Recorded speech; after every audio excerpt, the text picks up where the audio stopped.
So we're going to start with any information from the interim superintendent and director of human resources. Human resources can take the podium. Dr. Witherspoon and Dan Scott. Thank you, Madam President. Which item would you like to take first, the postings or the CTE? Let's do the postings. So Mr. Scott will handle the bulk of that in terms of the process, the candidates, the selection, etc. Okay, Whatever as the I board has, questions are, Mr. Scott will try to address them. Thank you. as I have stated before, the postings are all put up on Frontline, what used to be called AppleTrack. In addition, they are also put on Indeed. They are also put on the other association websites that allow postings, such as the MASB. Once they have been posted, and I do not have a set time that they're going to be on. Usually we say until filled, at which time we go on when we're ready to do the interviews. We look at the postings and we take them down. Let me back up. I don't take them down, I take all of the applications. So as an example, with the assistant principal being one example, you can, on AppleTrack, you can download them all as a group all at once, and I save them as a file. And then anyone who is going to be on the interview committee, let me back up here. Anyone who is in an administrative position to review the candidates and make suggestions on who should be interviewed, I send those files out to them. So it could be Dr. Bloodsaw, it could be one of the elementary school principals, it could be a variety of people. We all come back with our suggestions on who it is that we believe should be interviewed based upon the criteria of the postings as to what was required them to have as far as certification, etc. We all get years of experience because, again, we're looking for stability and longevity of an individual coming into the district. Once we have done that, we pare it down to anywhere from 4 to 7 people. Usually it's around 5. Once we have that, I put the questions together and if you're curious, I have questions from a variety of areas. Some of them come from my past experience. I also look at those because they are shared among the RESA HR directors. They are always reaching out in a blast email asking, do you have questions for a particular position? Once I have those, I'm looking at what it is that we're going to be hiring for to make sure that the questions that are picked are hopefully covering most of the areas without being too many questions. Questions usually range anywhere from 15 to 20 is what we do. The way the interview is conducted is, one, if it's a person in a director position, I attempt to get someone from RESA who is the support person from RESA to serve on the committee. If I am not fortunate enough to be able to have them, and so far 2 out of 3 I have been able to, and one of the things I usually do is after I put the questions together, I will run the questions past them and ask them what they think of the interview questions that we have put together. I will also ask them to give me feedback on what the look-fors are that they believe that we should be looking for during the answers or as the answers are being given by the candidates on the interviews. My questions have 3 areas. 0 for how they answer. So as an example, question 1 will have a 0, a 1, and a 2. The 0 stands for did not answer, the 1 stands for partially answered, and the 2 stands for completely answered. Whenever I have the interview committee, I bring them in first, at least a half hour before the first interview, so that we can go over things such as what are the look-fors in the questions that we are looking for, to try to form a foundation so that we're all looking for the same thing. Also, because sometimes people on the interview committee may never have been on an interview committee for that particular position. The second thing I do is I go over biases, and I explain to them what a bias is. And one of the first things I usually say is, it's unfortunate that we can't just have a screen that the candidate sits behind, because as soon as that person walks into the room, you either have a bias about the way they look, the way they walk, the way they talk, whether they're outgoing or not outgoing. There's all kinds of biases that we have the first time we see somebody. I also instruct them on when we are giving the questions, we can read the question to them again if they ask, but we do not clarify any questions. As they are read, they have to come to their own conclusion as to what the question is. Because again, we're looking for a level playing field, and we want to make sure that we're treating every candidate the same and not allowing one candidate to have an advantage that the other candidates don't have. We rotate the asking of the questions. Once we are done with the interview, I then usually have at least a half hour afterwards where we go through each question.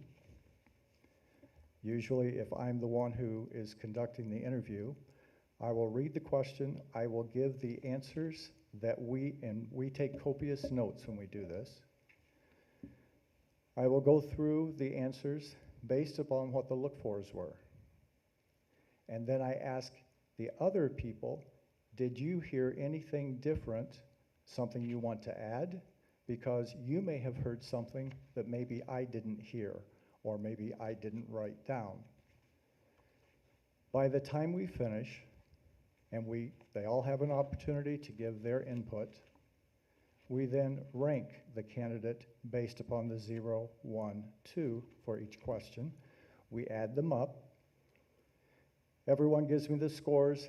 I add them together and then divide by the number of people on the interview team, and that's the score for that individual. We do that for everyone as we go through. Almost everyone, we also then have a second round. We will narrow this group down to usually 2, possibly 3, for final candidates to come back for a second round, or we send them a second round. And what I mean by that is we have them respond to a scenario. And that scenario has something specific to do with the job itself. So as an example, one of them, I then took that scenario and sent it out to the interview team, had them review it, and then get back with me.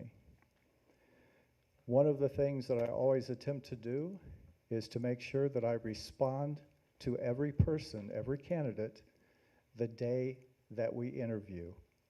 I feel that it's unprofessional if we do not get back to them. I let them know either they made it to the second round or that unfortunately they did not.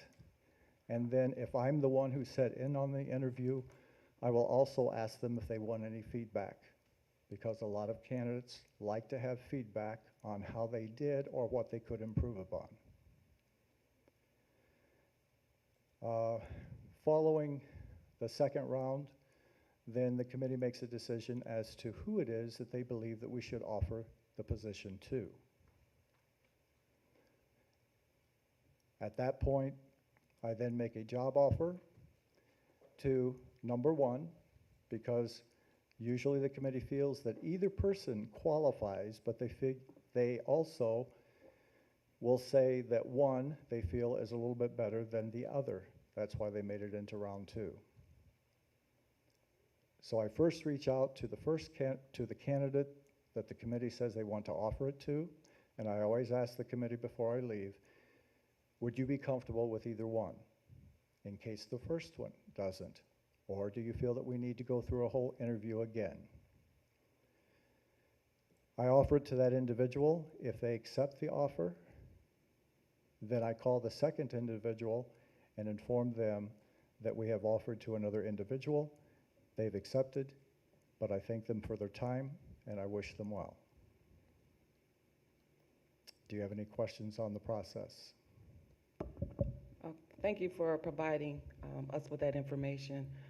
What I'm going to do is call on board members to direct I'm looking at the time as well. So unless there's anything else that you want to add to what you've already presented to us, we're going to go around the table, okay? Trustee Bergeron, do you have any questions about the documentation in front of you pertaining to the positions and to the Human Resources Director? You do not. Trustee German, do you have any questions pertaining to any information that was presented to us today or anything that you have before you? All right. Trustee Evans, do you have any information that, questions you have pertaining to what you just heard or anything that you've asked previously that you want? I would like to know when the background checks are done and when references are done. Is it prior to the offer, after the offer, at what time frame? I usually do the reference checks immediately prior to the offer. So before I call that person, I will have called the references first, because it's rather embarrassing if I were to make an offer and then I call references and find out that we should not have offered it to them. And what about the background checks? You talking about fingerprinting? No, have you followed up with their previous employers? No, because again, that takes several days.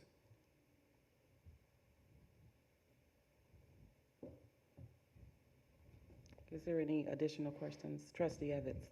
Due to the fact that you have to have them come in and sign the release, then you have to send the release, then you have to give that district time to respond to the release, and the offer letter itself states that they have to have passed fingerprints, background checks, as well as board approval before they're actually hired. So they are aware of that. Any additional questions? Trustee Evans. Is this the time to ask about information in the contracts, or will that be done at a different? Yeah, you can ask that because it's pertaining to the posting Okay. of the position. So in these contracts, all three of them say that there are banked sick days. This district dissolved the sick day bank back in 2008. When did we start re-implementing the bank? I was not banking sick days per se, as you It notice. says in the contracts, every one of them, number one, 5 unused PTO days may roll over, which we did not permit that previously. That came up with the previous superintendent, and we said there is no rollover of days. And also then it says 5 may be placed in a bank. The bank will have reached its limit with 20 days, and no more days may be placed in the bank unless the bank gives below 20 days. Trustee Evans, what number is that? Number one. Okay, two answers. One, being that these are PTO days, that's why I did not roll over sick days or anything. This is just called PTO days, as you know at this point. I'm not aware of anything that you did prior with a prior superintendent. My experience in the past has been to allow people to roll over a few days, which is what I did. The bank itself, as you can see, cannot be used unless they have used up all of their days for that year prior to them being able to touch it. And this is, as an example, if a person becomes ill for a period of time, and I'm not talking about 12 weeks, but I'm talking about a fairly lengthy time. Could be a week, 2 weeks. COVID hit some people hard. And so that's the thought process behind that. However, they cannot accumulate more than 20, which is quite different than the rest of the staff who can basically have unlimited as far as our instructional staff. Also, as I said, they can only roll over 5 per year, and they can't bank more than 20 once it's reached that limit, but they can only do 5 per year for the bank. But you just referenced that they could use them when they are sick. So is this actually a sick bank? Because you're saying. This is a PTO that could be used for personal days, sick days, vacation days. But That's again, what- we have dissolved all banks in this district. The REA gave them up in 2008, and as far as the research that I've done, there has never been banked days for administration or at the board office level. You made the reference that teachers were unlimited for days. What are you referring to? Well, I just know that if they gave them up prior to me coming, I was unaware due to the fact that I have seen that there are some that have a lot of days. So I don't know if those were put together prior to them giving up, adding on to their bank days, but some of them have quite a few days. Okay, is there any other questions? To be Evans? used, they have days that they can still use, is that what you're saying? Yeah, I know that there's a variety of differences in the number of sick days, as an example, that we have in frontline for different staff. Their days roll over.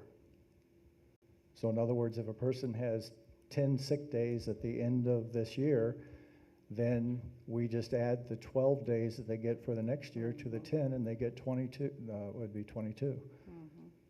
So they roll over some days.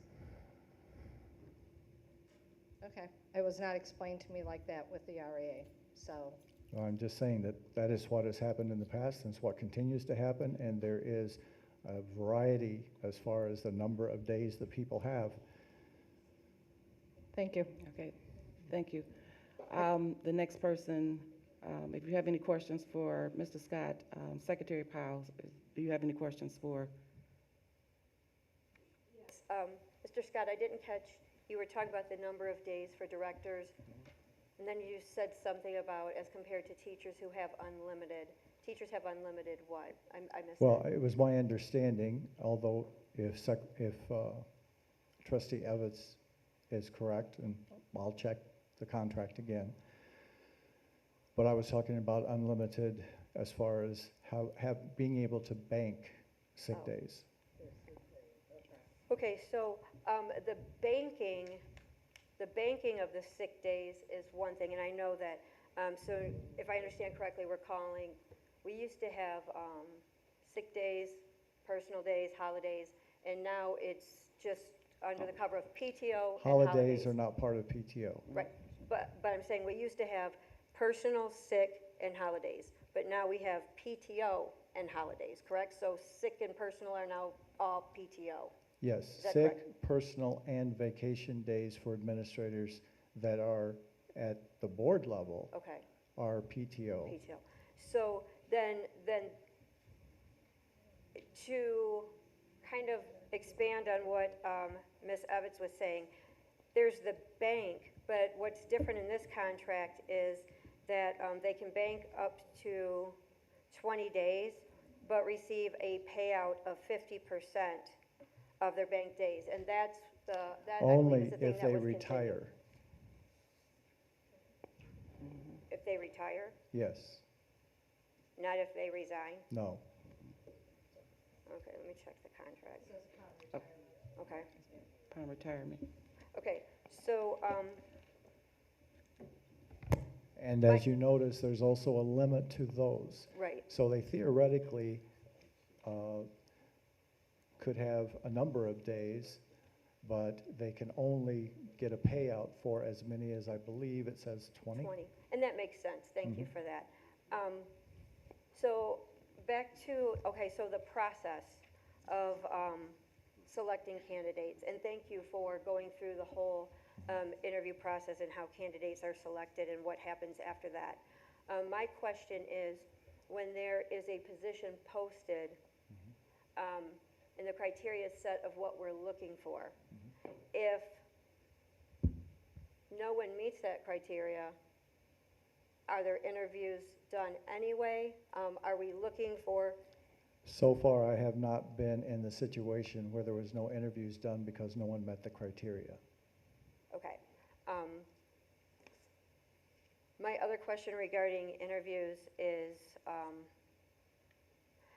are we posting internally also and giving internal candidates the option to interview?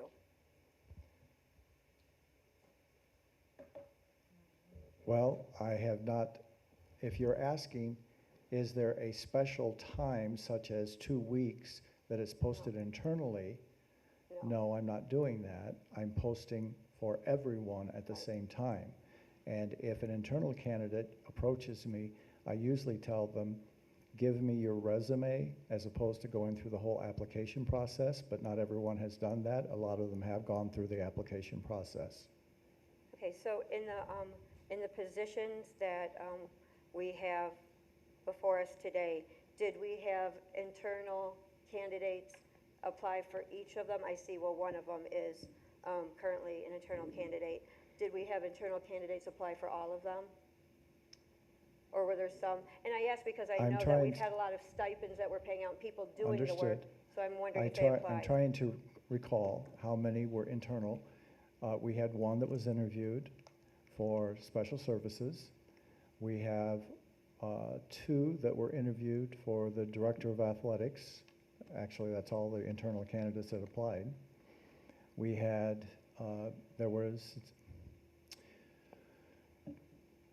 let me back up.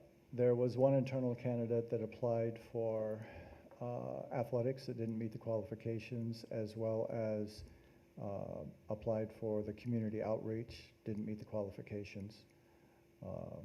And I'm not, as I stated before, there are several people that go through these. I'm not the only one that does. Sure. And thank you. And I ask that because we all know, we've all sat on this board where we've heard a lot from current staff about how they're given duties either in the interim or even sometimes just to assist the employee, sometimes paid stipends, sometimes not, but the duties have been placed on them. But over many years, there's been a perception that they're overlooked. So that's why I asked the question, are internal candidates applying and being considered? So thank you. Yes. Okay. Is there, what, I guess, time, be mindful of time. so I guess I need to also understand what exactly are we just asking questions on that, or are we also asking questions about CTE?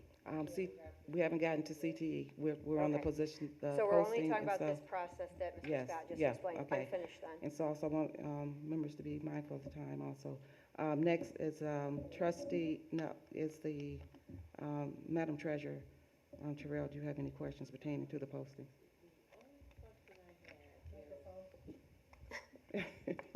I'm sorry. That's okay. I had a question concerning our director of we're not, then I don't. I don't. Okay, all right. Vice President Wester, do you have any questions pertaining to the posting process? I did, but they answered them. I had the question. My question was about the PTO, how everything was all lumped together. But I kind of understand what you're doing now versus separating vacation, sick time. It's all lumped up, so they don't, okay. Thank you. Great. Thank you. I have no questions. All of my inquiries were responded from one way or another prior to and during your review. So the next, if there's no other for A postings, we're going to go to section B, which is CTE updates, interim superintendent and/or Dan Scott. So I don't know if he's going to refer to you sometimes. You might want to stay. Okay, okay. Dr. Witherspoon, CTE. Thank you, Madam President. There was a lot of discussion at the last board meeting with regard to the CTE positions, et cetera. So the process that we looked at with regard to each of the CTE programs that were two operational programs and the one that was not, based on the following criteria. One, how many students were enrolled in first year, how many students qualified for the second year, and whether or not we had instructional staff to be able to fill the positions. With regard to one of the programs, the instructor resigned mid-year, and therefore there are no students. The second program dealt with, had 2 sections, total of 5 students in the first year. 2 students qualified to go into the second year. The instructor had indicated that there was going to be a survey done, and had about 30 kids had expressed interest, but no elections and commitments were made to the best of our knowledge. With regard to the third program, 24 kids had enrolled in for the, I would say the pilot year, the first year, and only I think 4 elected to go into the second year.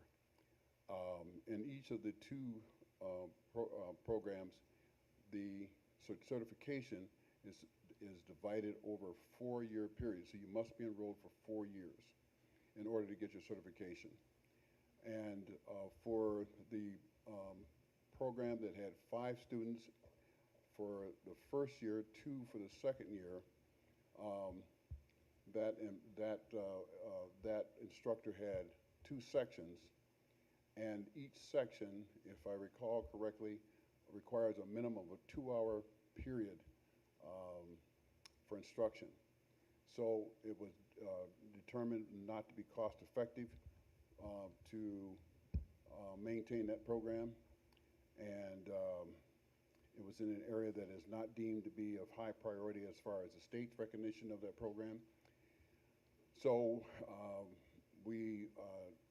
I decided to see if we could find an alternative way to get those students enrolled in another district, and we were not able to do that. So the decision was made after the last board meeting that since it appeared to be the sentiment of the board to continue the program, that employee will probably remain here with 2 students. And we're given the opportunity to enroll more students for the next year, but in essence, you have a non-functioning program. And the third program that I mentioned, where there were 24 students, 4 elected to go into the second year. That instructor, I'm not sure is going to remain in the district, but I don't know what the status is. But we, again, don't have a sufficient number to really justify the program. Thank you, Dr. Witherspoon. Is there anything you want to add to the CTE process or for knowledge base, Mr. Scott?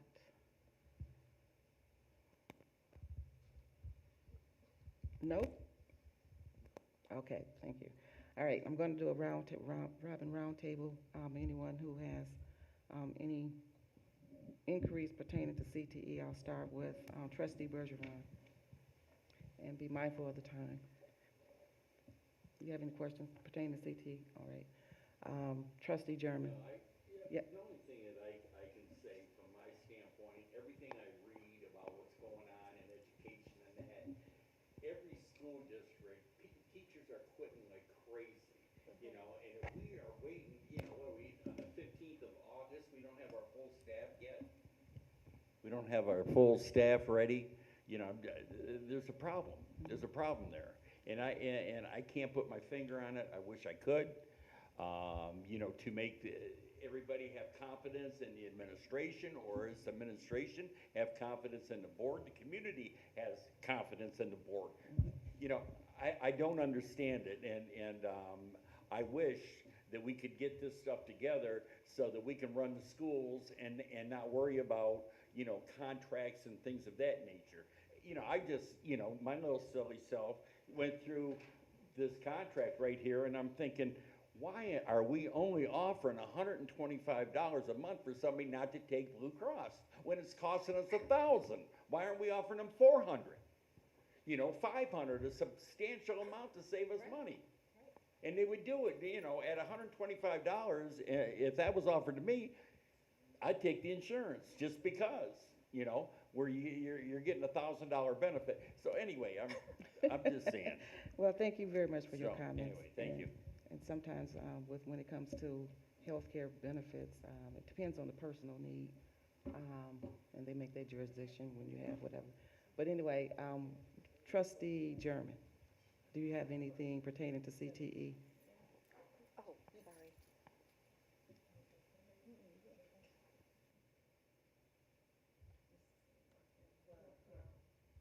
Uh,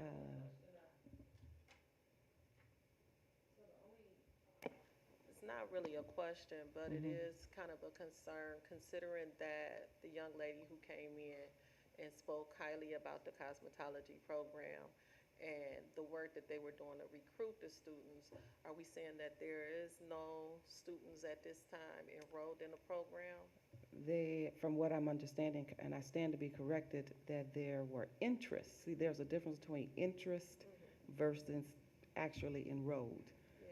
So I'm presuming, and somebody help me out, administration, in terms of usually when you're ending your course, the way it should work, you do a poll to see, you know, what students are interested in going to the next level. And that's where they can use I guess a spot check or whatever to validate that. And so the question I guess I would be asking administration, yes, I think I did ask, is how many students shown, they said an interest, but actually enrolled? And was there a period of when they could have that opportunity in doing so? And so even after the fact, there's a period of scheduling. You yourself know that schedules are, you know, how that process is done.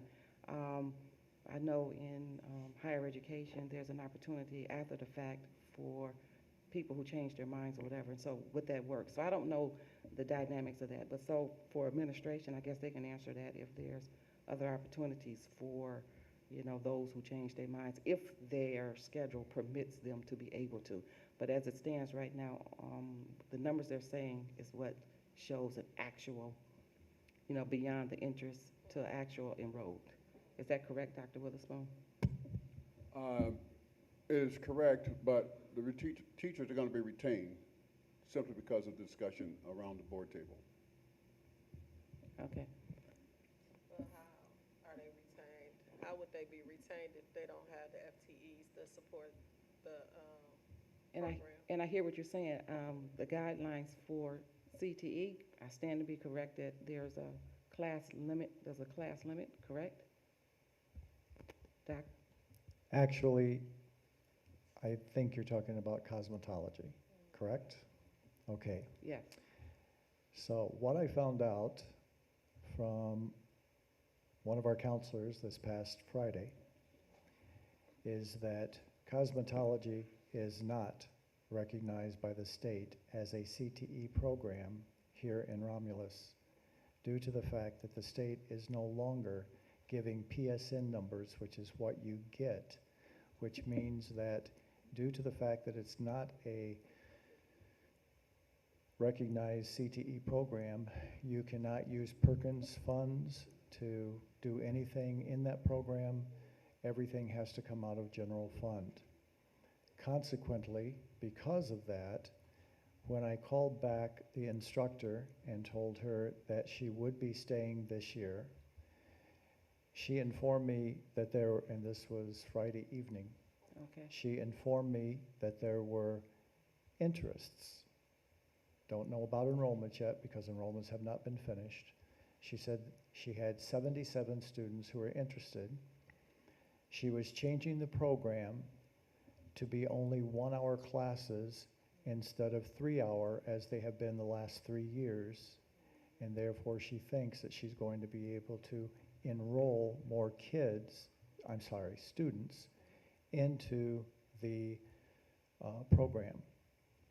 And so again, we will see what happens there based upon once scheduling is finalized. Okay, thank you for that information.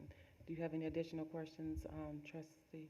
So what happens, so the CTE is completely out and we're only focusing on the meta labs at this point, or no?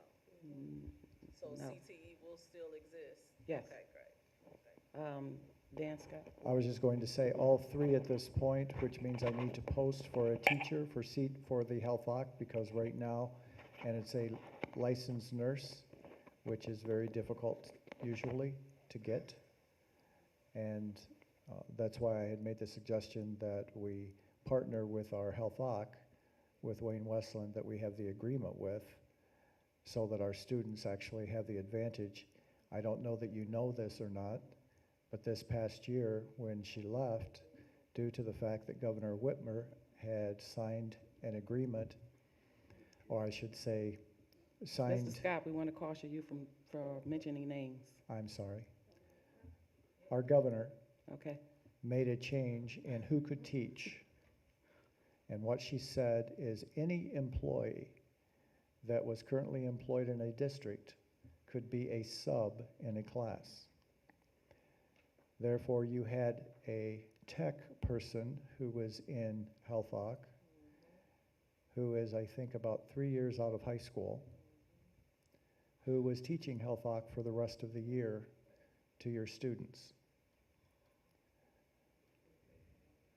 Thank you. Any other questions, trustee German? All right, the next will be trustee Powers. Do you have any questions pertaining to CTE? Be mindful of the time. Do, please. thank you. Okay. So, just to recap, so cosmetology is not and has never been a CTE program at Romulus Community Schools. That's what we're understanding now. Natural hair care Mhm. was the CTE program here, but we're not doing that. Cosmetology actually encompasses 4 different things. You've got hair, you've got nails, you've got skin. I forget the other one. I'm so sorry. But there's 4. Esthetician. So, Esthetician. well, the Yeah, skin, esthetician, yeah. So I just want to speak to what I know about last year. Last year we had 2 sections of cosmetology, non-CTE. So there's no Perkins funding, but the other thing is there's no federal and state regulations to comply with either. It is an elective where students can also earn certifications and get on a career path without us having to be bound by all of the CTE mandates. Originally, she did have 2 3-hour classes. But, I mean, that wouldn't be the fault of the teacher. That's what the district is scheduling. So when we were going to cut this because we can't have 2 3-hour classes, that teacher then, that teacher, and then by contacting the state and looking on MDE's website, we learned that actually those can be broken down into 1st, 2nd, 3rd, 4th, 5th, 6th hour, like a regular class. And the wonderful thing is I know the numbers were low last year, and Dr. Weatherspoon, you sent an email to the board. That instructor came and spoke at a meeting and was concerned that it might be cut. And so they were charged with, we need more students in the classroom. And they asked, well, like how many? Well, find 30.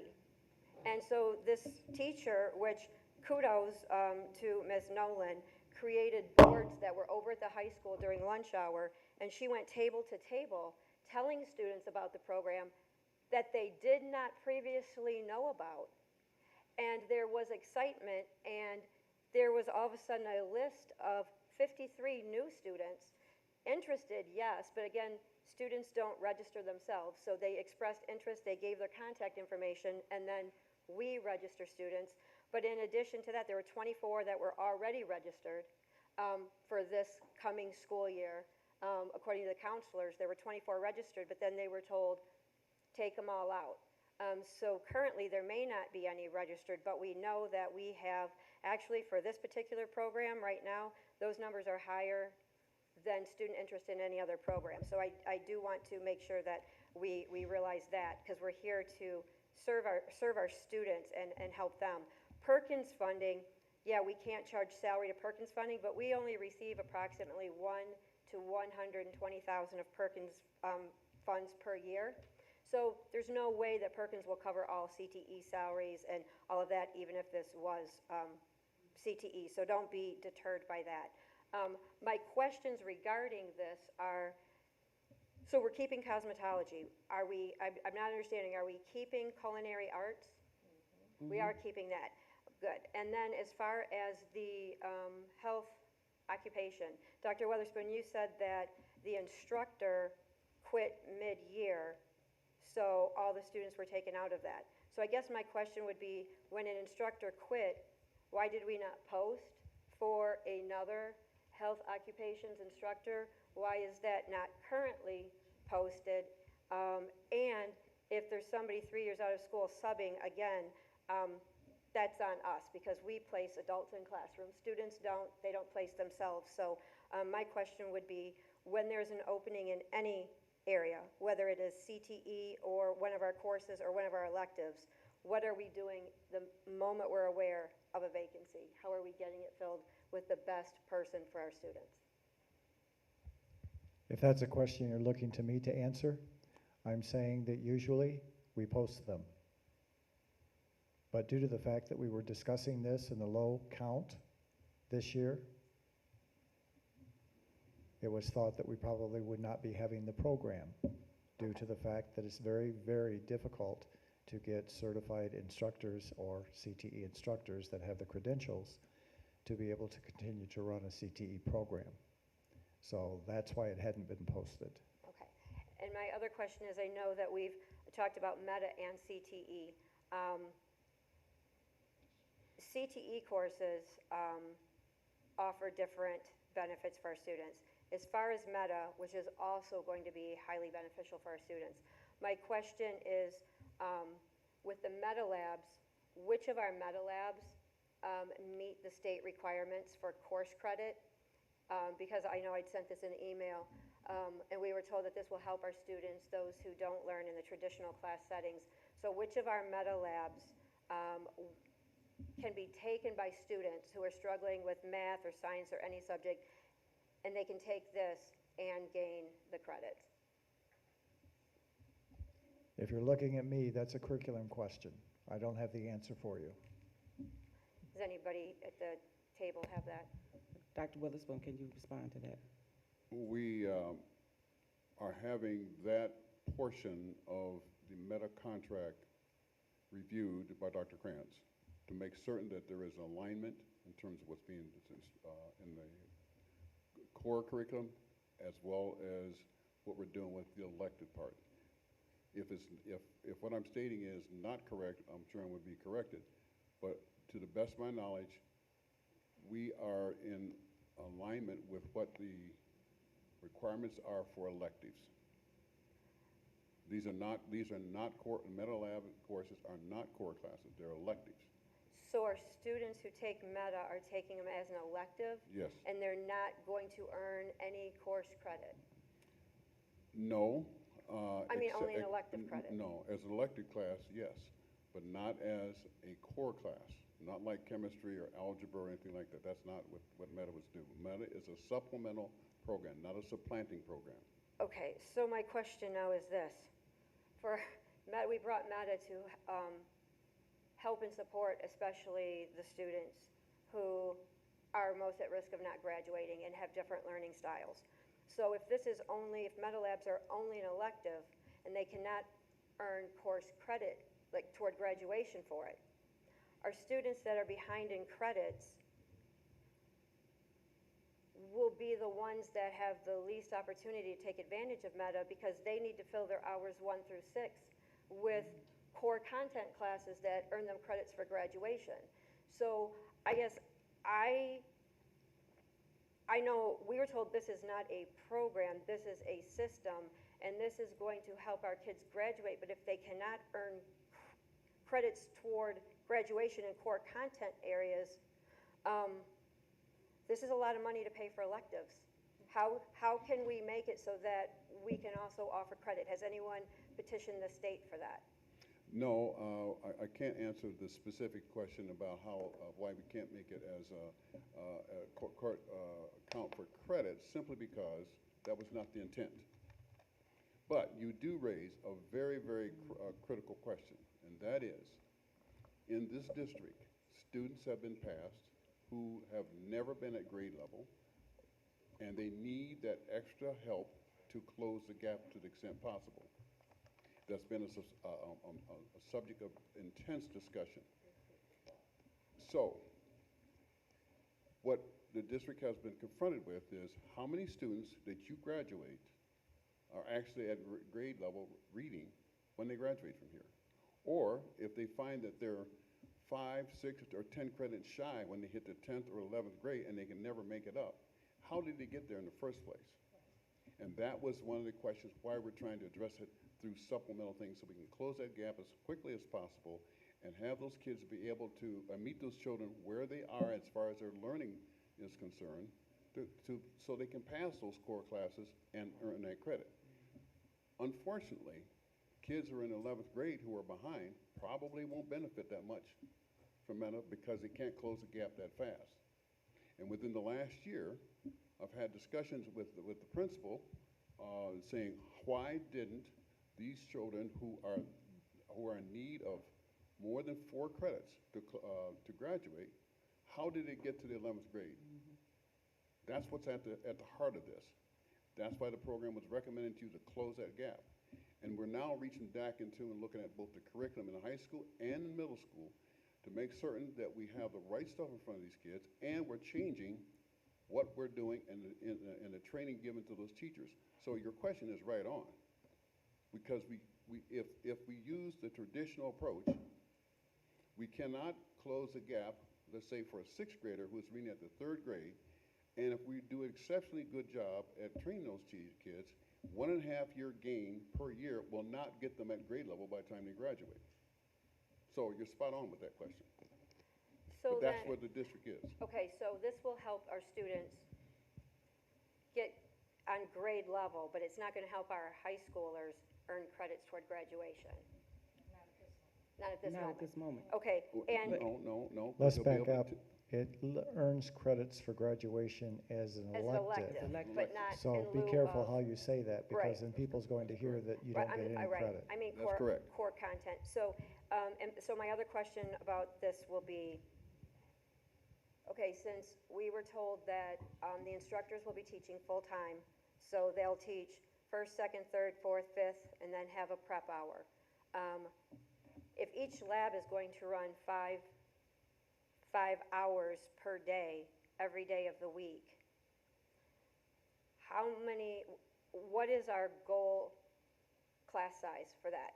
Because we had just talked about CTE having low class sizes. Would it be more fiscally responsible if this is an elective to offer it less than 5 hours a day and have larger classes, instead of 6 or 7 students, have 15 or 20?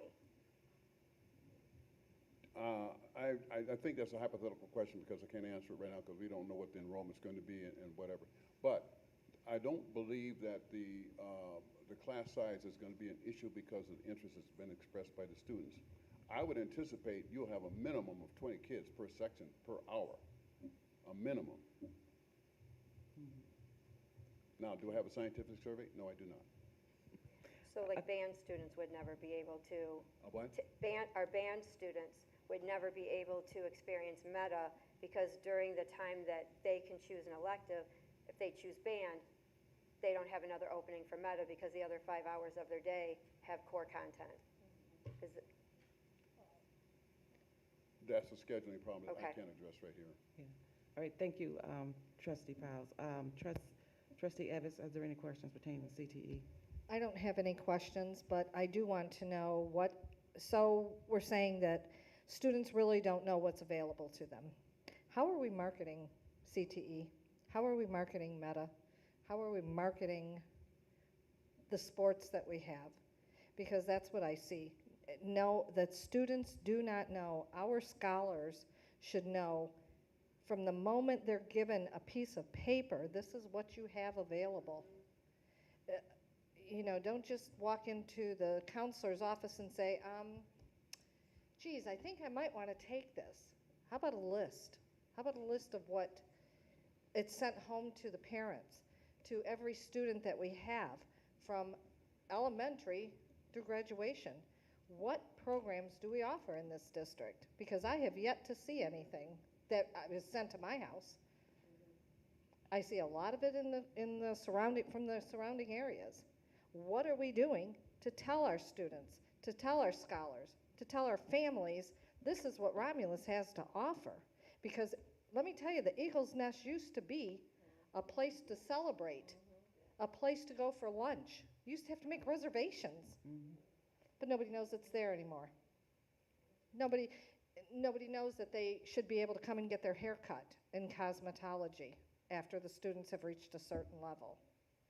And the health center used to be a place where kids went for immunizations when somebody was sick. Again, nobody is telling us what is here. We aren't telling the community what is here. I'll take the bull by the horns and say, I guess I haven't mailed out that form yet. Thank you. Trustee, Treasurer Terrell, do you have any comments? I just had one quick question, and it's relative to when you have the CTE programs and culinary arts, and whether or not, I know that like when people come in to eat and things like that, there's a fee associated with going there. And are we looking at the fact that that's additional income coming in? Or is that attached to, it has to be a CTE program? I don't know how that works. So if you're doing someone's hair and we get to the place where we have students. Yes, how will that work?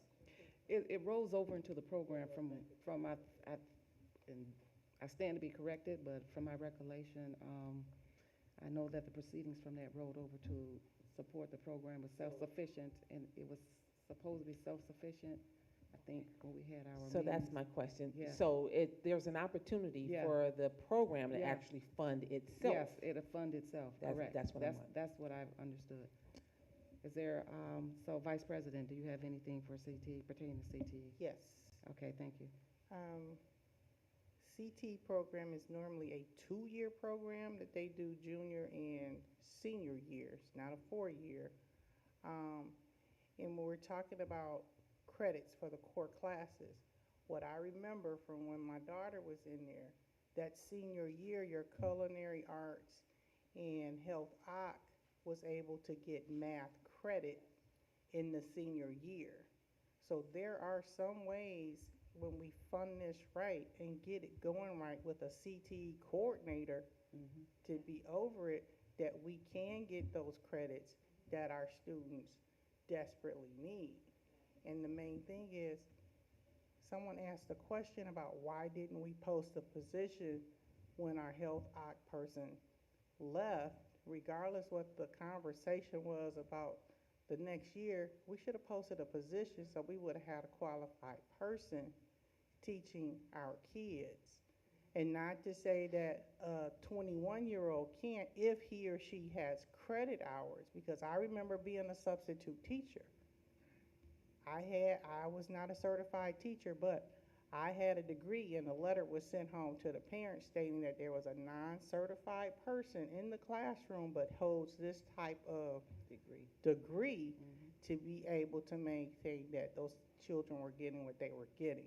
So we did our students a disservice by not posting that position, regardless to what conversation was going to be for the next year. And I don't even think we have all our kids enrolled to really know what the numbers are in these classes yet. We don't. We're doing our babies a disservice. We're doing our community a disservice. We've had our culinary arts provide dinner for us at several meetings. Right. Yeah. And from that, they got jobs to do meetings at the city hall for the mayor for certain events that they were having.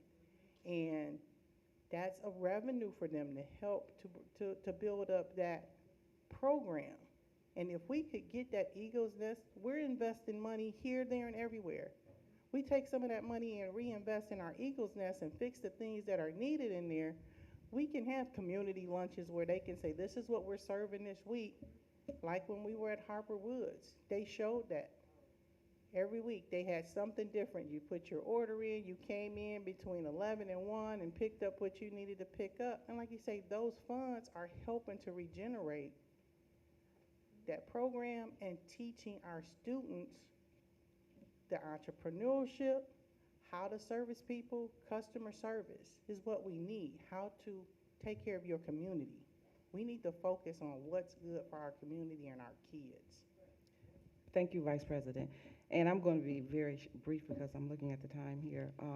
And to say that from what I remember is that I know that the Health Arc and Culinary Arts, we were able to, those students who left our school district were able to transfer over into our community colleges where they were at a different level. And so there was some type of initiative pertaining to those two the Health Arc and Culinary Arts, where they went on to pursue, a higher educational level with it and becoming, entrepreneurs and chefs and working in the health field. And so that's one of the things that was brought to my attention some time ago, and even here recently, in terms of it was a very vibrant program. That program in Health Arc and in Culinary Arts were programs where students look forward to and have been very successful in. So it's a good thing that we're having the study session and we've had all the comments pertaining to the postings in the CTE so that administration can have even some input in terms of what the board is thinking. And so that we're hoping that you take this information and you have your dialogues and you come up with a plan. We have on our agenda, we see our org chart where these things are there, but we're looking to have these things filled. We're looking to have the best qualified individuals in there so that our students will have opportunities. When we say opportunities, we're not saying lip service. We're talking about actually opportunities where our students will benefit and be successful in. We have a lot of work to do. We should have more of these types of meetings, and we plan to do so. May I clarify one yes, point? Yes. Okay. Your daughter, just so that you know, the fourth year is called a math experience. And so if certain classes meet certain criteria for having math in them, then that's considered their math experience. So it's not a credit of math, it's to fulfill the requirement that the state has for the fourth year being a math experience. So I just wanted to clarify that because they're not getting credit, except they get the math experience. All right, thank you very much for clarifying that with us. And so we want to make sure that administration is also aware of the fact that Dr. Witherspoon is saying that these programs still exist. We still have CTE. We do not want to we're not giving up CTE because once you lose it, possibility you won't get it back from what I'm understanding, and it's harder. So we have probably some courses that other districts may not have. One of them is cosmetology. Okay, so there's an opportunity for growth and development. There's an opportunity for us to take a look at and making sure that we're looking at every avenue before we talk about giving up something. Okay, and at that note, if there's no other questions, it is 6:17. We will conclude the study session. Board members, do you want to recess or you want to continue? Okay, so we're going to go on. We are now into the continuing to the special meeting. We do not need to go. The special meeting now starts at 6:18 p.m. We do not need to do a roll call. So the next item on the agenda is action item.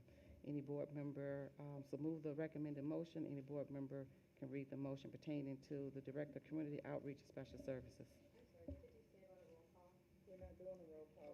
We've already done that. All right. So move the motion, the recommended motion. Any board member could read the motion pertaining to the Director of Community Outreach and Special Programs. Move that the Board of Education employ Dr.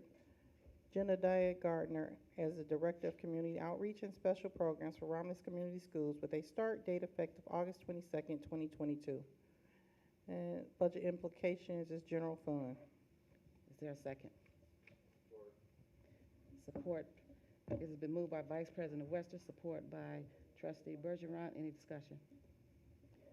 There's no discussion? No, I have to, Any discussion? Yes, Trustee Powell. Yes, so my questions are, as was discussed last week, this position has 5 coordinators who report to them. So the question is we've always had those 5 positions of those project leaders, coordinators, whatever their titles are. So why is this position necessary? And I'm concerned that this includes multiple things that require specialized knowledge and skill set. This position will oversee adult ed, RVLC, Meta, there's a board member that CTE, Latchkey. So all of these things have very specific legal criteria. So that would be my concern, is that we are falling into the same pattern of overextending our staff and putting too much weight on them instead of bringing in specialized people who will better serve our students and staff because they have a very narrow specialized focus. And as far as adult ed, we know that the former director, her salary was paid out of adult ed grant funds, but she did that position all the time. So if we hire this person and they're overseeing adult ed, but only 10% of the time, only 10% of this person's salary can be funded with these grant funds or will be in violation. So if we have all of this overlapping, who is going to oversee all of those compliance issues? Because we're currently out of compliance now, and I'm afraid that this will all get lumped in and we could make it worse. Mr. Scott or Dr. Witherspoon, would you like to respond? If you look at the organizational chart, you will see that there's a coordinator of adult ed, which can come out of the adult ed grant. And this person, actually, if you look at her resume, you will see that she has had a bit of experience with adult ed already, so she does know about adult ed, okay? Meta, no one, for the most part, knows much about Meta, except what they have learned through Dr. Prince's training, which is one of the reasons the delaying of having a person come on is not to our benefit due to the fact that Dr. Prince cannot do the training that is necessary. Latchkey, it's a matter of, oh, by the way, before I forget, CTE, we rolled that under her responsibilities, okay? That's why you do not see a coordinator of CTE. RVLC,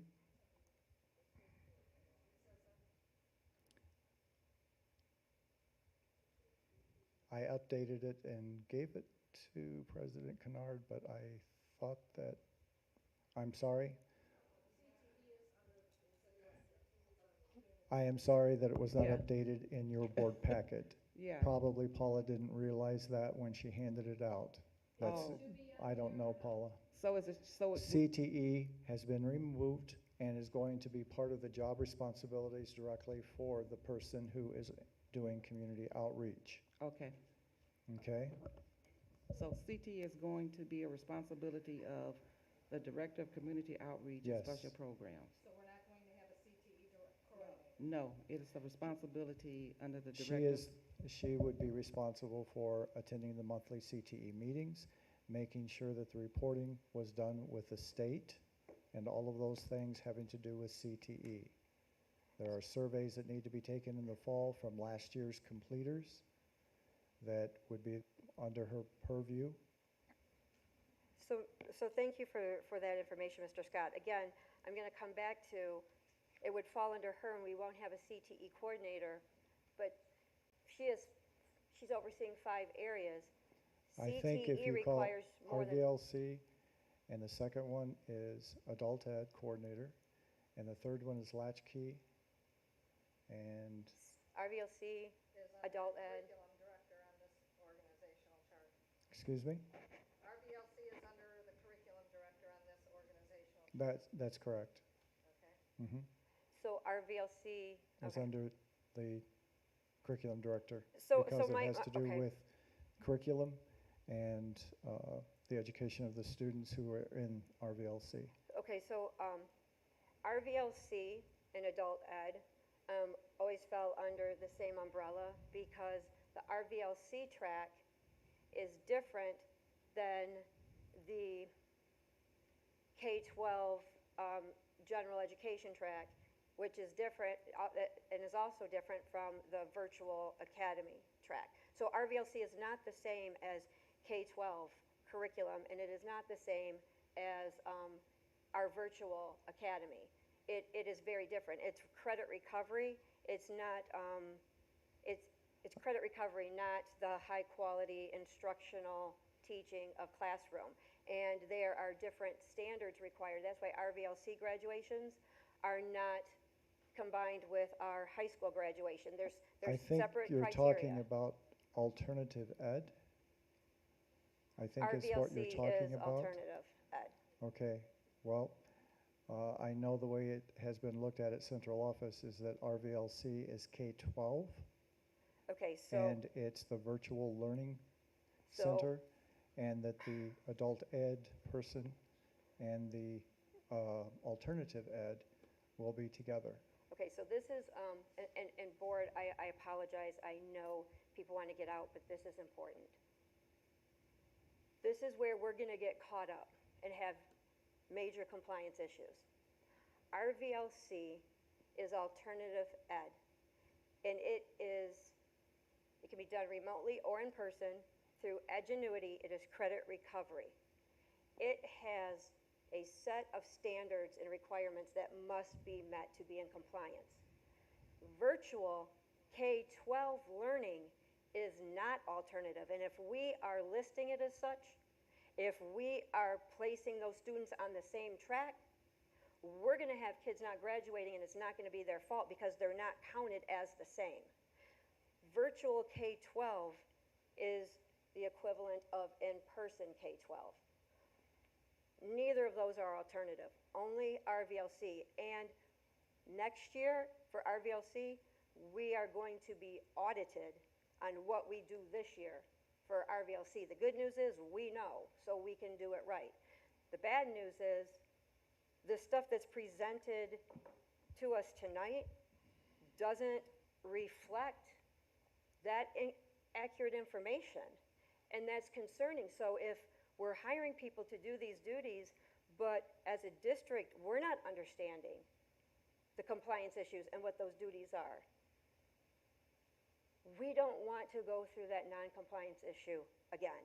And even though this person can oversee things, adult ed and RVLC deserves, requires, demands somebody who can give 100% of their time for that.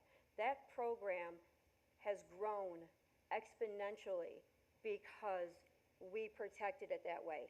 And we put high-quality instructors and leaders in there.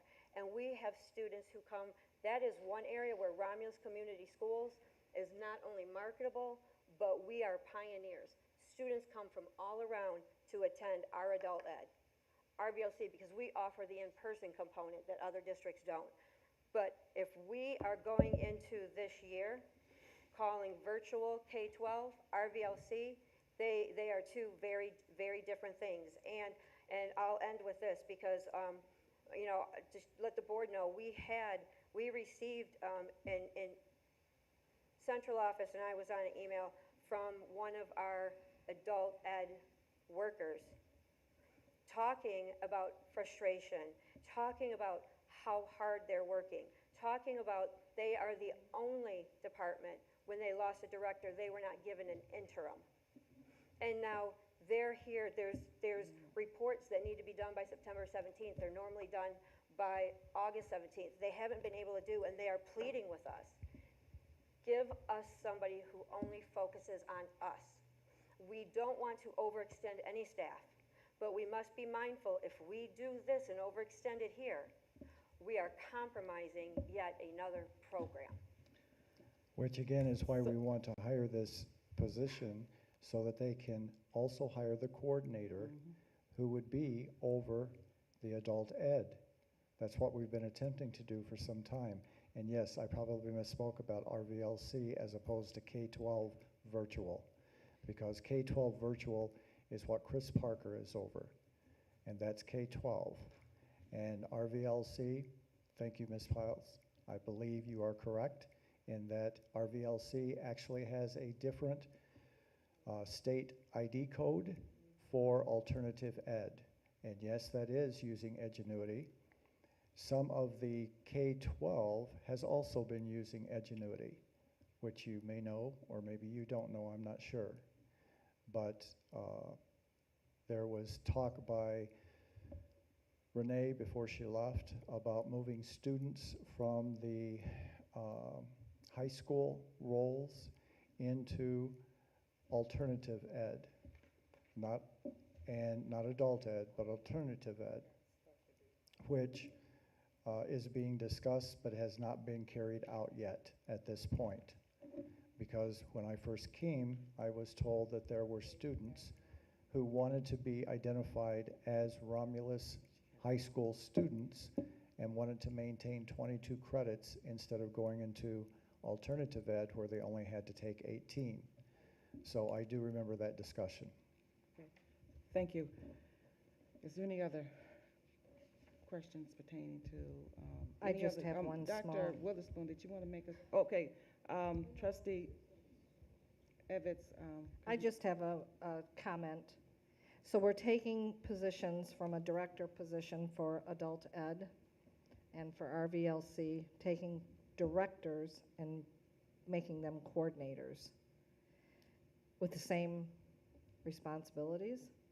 We're creating a position to oversee what should be directors. And under that person, we're also doing basically another same position, a community organizer recruiter.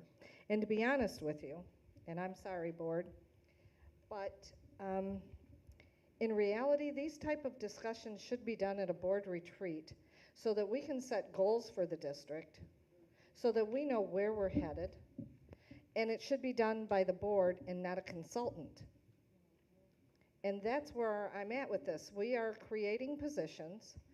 We are, and this is nothing against Dr. Weatherspoon, but we are going to start a superintendent search with all these new positions.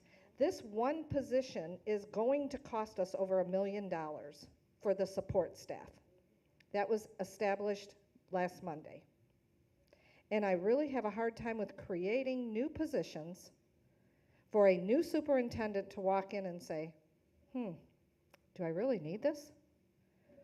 Hey, we've got coordinators. They should be a director responsible for this.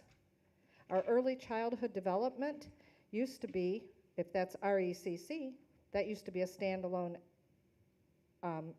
item. And is that license still permissible to be used from RESA? Because I think we had a one-year understanding with them to use that contract. So we have that. Now the grants have gone from underneath finance to underneath curriculum. And I've asked every time we get a board, every time we get an organizational chart, can it please be dated? Because we get them regularly and nothing is dated. So I have to keep going back and pulling. And now we have 2 high school assistant principals, and we have 2.5 middle school principals, And I understand there's issues at the buildings. However, we didn't have that many principals when we had 2,000 kids in a building. I'm concerned, and I am on the finance committee. These positions are not sustainable, period. They are not sustainable. We approved a 5.5 budget, fund balance budget. We overspent on capital, $900,000. Now we're down to 4.4. By the time we take out an extra $500,000 that's wanted, we're down to 3.9. And we still have $2 million in ESSER funds in salaries that need to come out of general fund in 2 years. How is any of this sustainable? I'm concerned. I'm very concerned. We have to start watching where we're spending our money, and it needs to go to the kids, to our scholars, to our students. And these positions, I'm sorry, I don't mean to be the negative Nilly at the table, and I apologize to the public, but we have to start doing something. And it needs to be directed toward the students. Is there any other discussion? Well, I have a comment on that, okay? I appreciate all this stuff that you guys are saying, but I'm telling you what, I wasted 1 year on this board with you guys getting rid of the old administration and bringing in a new, and you don't trust this one. I don't understand it. There's not gonna be any satisfaction, any, okay? Because you brought this in, okay? You brought this in, so you brought it in. Everything that these people are going and working for, you're against. That's ridiculous. That is absolute. Why didn't we go in under the finances, under the old superintendent? Well, because you didn't want him. So we go through all that expense.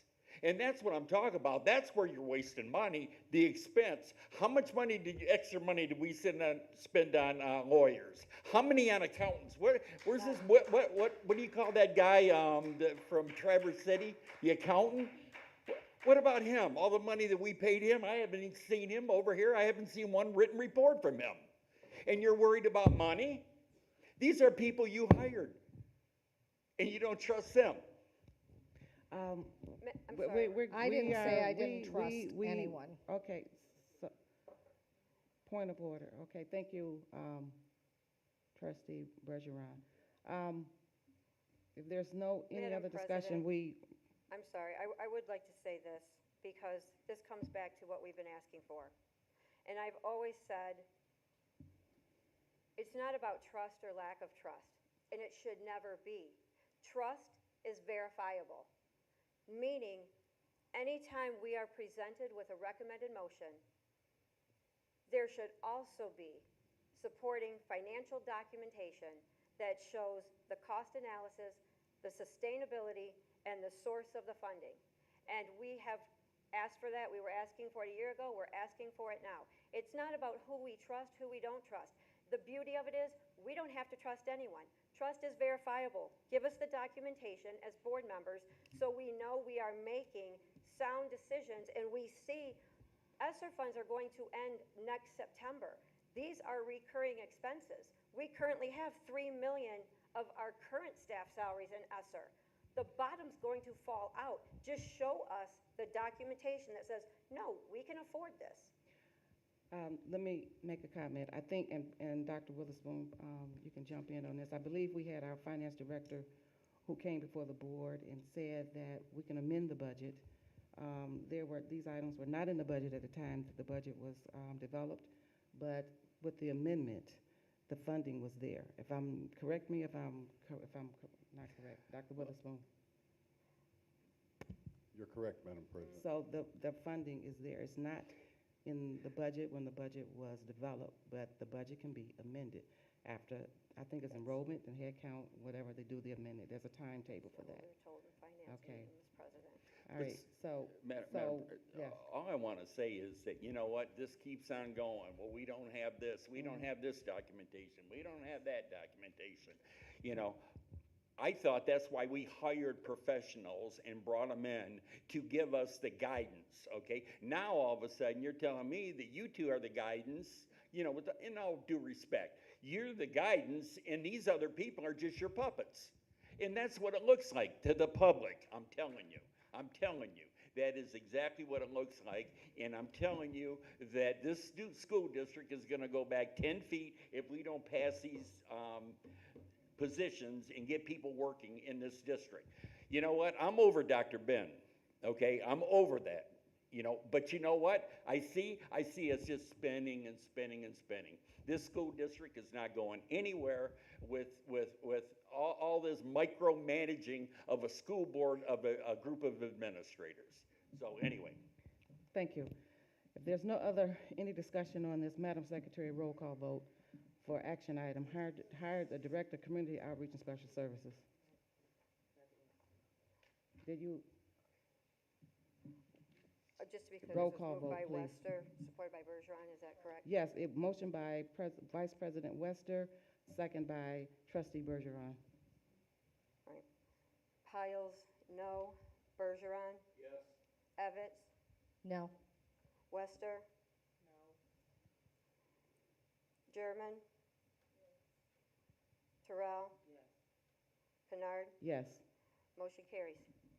The next action item is the hire of special services, so move the recommended motion. Any board member could read the motion. Move that the Board of Education employ Dr. Patrick, what is the pronunciation? Is it Mize? Mize, Does anybody know? Mize. Mize? Move that the Board of Education employ Dr. Patrick Mize as the Director of Special Services for Romulus Community Schools with a start date effective August TBD. Do we have that number yet?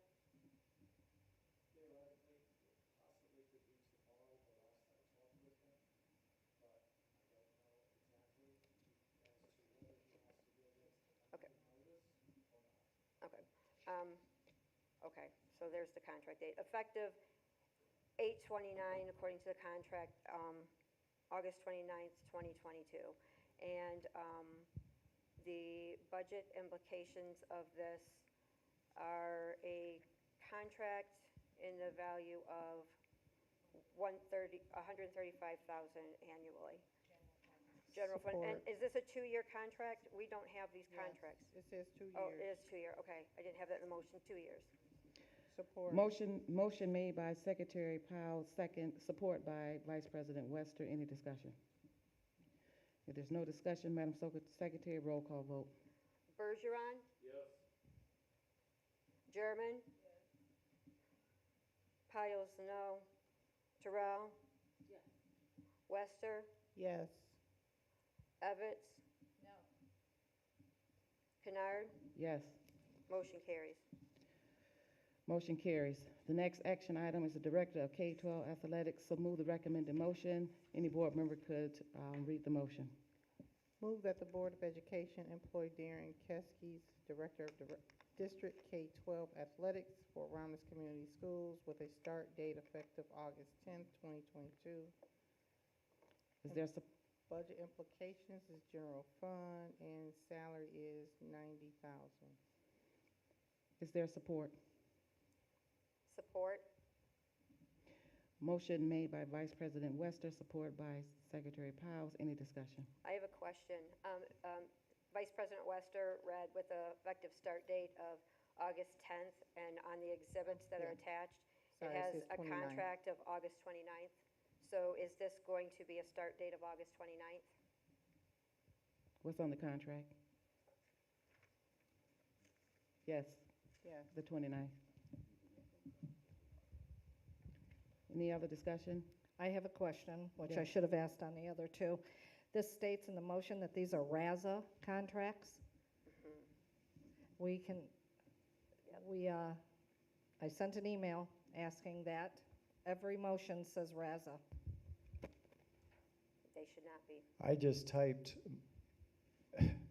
I don't know what ones you have, The- I okay. guess, because The I motion typed- says RAZA, but they're not in the contract. So my question is, are these RAZA contracts? No, and Raza was taken off because that was a mistake that had been made by another individual. And I don't know what you have in front of you due to the fact that if you're saying that it says Raza, The motions That's do. not what It I says it on the typed. action sheet, on the, I on the typed topic. the, On the topic. On the topic, it does say RASA in parentheses, but it's not in the I up- contract. Okay, it so should it's not not in be the in the contract. contract, and it should not be on the motion sheet. Okay, thank you. That's all I wanted to hear. Thank you. All right. If there's not any other discussion, Madam Secretary, roll call vote. Terrell? Yes. Piles, no. Bergeron? Yes. Wester? Want to come back? Yes. Evans? No. Kennard? Yes, I'm sorry, German? Motion carries. motion carries. The next item on the agenda is any communications from board members. Have a nice night. Well, I'm sorry, I do have a request. I'm requesting that we receive an update in open meeting from our finance director, now that we have approved these positions and these salaries, along with how it impacts the budget we approved, and also what our projected fund balance is and the impact of the loss of ESSERS in September 2023, the plan to roll all this back into general fund. And my other request is, Dr. Weatherspoon, when you came, you made us all aware that we have a structural deficit. So my other question for the board to be presented with is, what has taken place to repair the structural deficit? What is the plan? What part of that plan has been accomplished? And what is the time frame for the completion of the rest of the plan to repair the structural deficit? Is there any other communications from board members? I have a comment. I was approached today by a member of the custodial/maintenance staff. They flat out asked me if they were members of Local 64, and I told them I had no idea. I asked them what their contract said. They said they don't have a contract. All they were told was what they were making verbally, and they were just asking what their statuses are. Okay, thank you. Mr. Scott?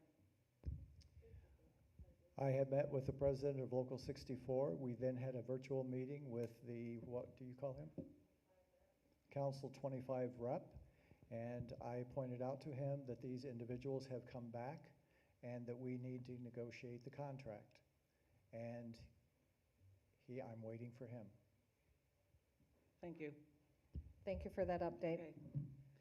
Okay. Just real quick, I want to express that my vote on these positions is based on the information that has been presented to us from Shelby, and the fact that she indicated from the very beginning that she was conservative with her projections and the budget that was established. And again, as President Kennard said, it's something that we can change. We know where we are now. Hopefully, if the marketing picks up, we will attract more students, and a lot of the concern going forward won't be necessary. If we do nothing, we'll have nothing. And the last thing is, I did see a commercial at 5:45 a.m. on Saturday. 5:40, I just happened to be up, usually I'm not in front of the television, but I did see a commercial, and I was disappointed in the commercial. I'm not trying to bash anything, but it was really quick. It didn't provide all of these wonderful programs that we have. It was not on that commercial. And then my concern was, who else is up at 5:45 in the morning? So I hope that we're going to actually really hit hard to get people into these programs and communicate with our district, with our community, with our parents, with our students. Get some things going so that we can generate the excitement that Romulus Community Schools desire. Okay. And to answer briefly, I did speak with Brad. I'm going to be very short because I know people's timelines is very quick here. That he was waiting for some things to be approved from the board, okay, in order for him to move forward with his extensive marketing. And so we're hopefully going to start seeing some of those. And before you leave, Vice President, it's a document that each one of us need to take that was given to me. as we sat at the table, providing legal information. Pass this around. And then I also want to remind the board that, you need one more? You need one more? Do we have an extra one? Okay. That I meet with Dr. Witherspoon prior to the week before our meetings on Thursdays to set the agenda. So board members, after we meet on Mondays, there's an opportunities for any items that you feel that should be on the agenda to get that to me or to Dr. Witherspoon so that we can take that into consideration, so that we can eliminate some of the things that we've been having in our regular board meetings. So at this point, so move the motion that we adjourn. Motion is made by President, support by Trustee Powell. Meeting adjourned at 6:40. All in favor? Aye. Any opposers? No opposers, 6:49.